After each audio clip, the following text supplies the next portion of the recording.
Guys, here's the answers to some of your questions. The first one is, how do I tell my girlfriend that I'm thinking about getting another girlfriend? You're sick. And you need to go to polygamy.now.com instead of Love and Respect Now. Okay? The second question is from a guy who, it's on the last post. He wrote it out more extensively. Wit is his name. Basically, he's just saying, what are the characteristics that women like physically in guys, and is it okay if a guy has physical attributes that he would like his woman to adhere to? Okay, yes, girls have things that they're attracted to. Hang out with a bunch of girls, they'll be like, oh, he's hot, oh, I like that, or I like this, whatever. That's just human nature. The cool thing, though, is that when you get to know somebody, regardless of whether they met your list or not, you fall in love with them, and then you become so sexually attracted to them that your list becomes a new list. The thing is that I think it's a little bit easier for girls to do this than it is for guys, because some research shows, that guys are visually stimulated or visually oriented, so guys know that you have the ability to fall in love with someone that might not fit your list. It's just going to be a little bit more difficult for you. But don't beat yourself up either, though, if you're like, there's just things that are really important to me, because it could be symbolic for something else. Like, I have a friend who will remain nameless, but he only wants to date girls that wear Patagonia jackets. I should have warned him to that. But he only wants to date girls that wear Patagonia jackets, which is totally shallow, but the reason is it's symbolic for something bigger, which is he's outdoorsy, he loves camping, and so girls in Patagonia jackets are like, oh, I'll camp with you for the rest of my life. It's symbolic of a partnership. And you talked about your girlfriend who said she'd prayed her whole life for a guy with obliques like yours. And if that's serious, then that's great that she found you. The thing is, though, if she was like, Lord, I am only going to marry a guy with obliques that look like X, Y, Z, then that's, again, really shallow. But we have to remember that maybe she was just complimenting you. She liked your obliques, so she's like, oh, just pray for someone with obliques like yours.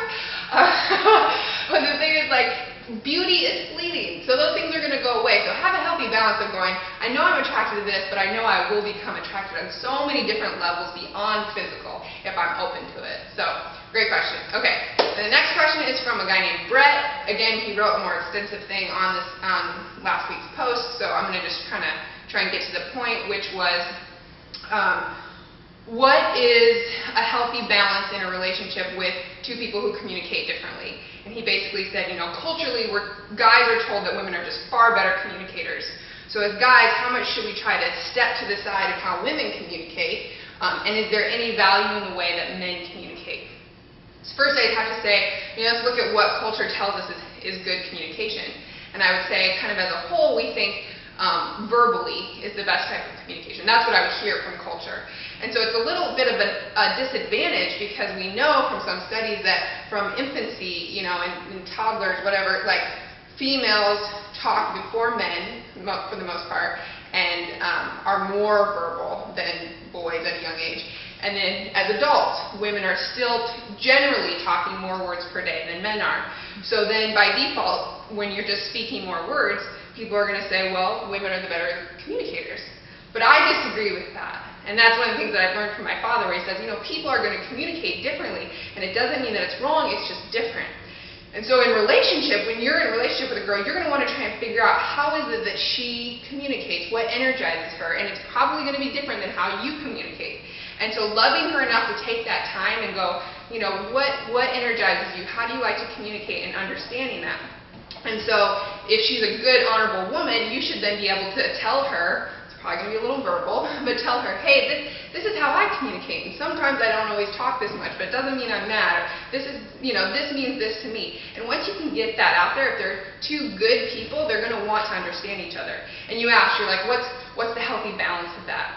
I think it's never going to feel balanced, because if it's something foreign to you, you're always going to feel like you're working more than the other person. But if you both are people feeling like you're working more, it's going to be healthy, and it is going to grow. So, great question. And then the last question, a guy did submit a YouTube video like I suggested. If you ever have a question and you want to submit it in the form of a video, I love that. This didn't have good sound quality, and it was just a funny question. But essentially he wanted to know, can women read men's minds? Yes, we can. Okay, thanks.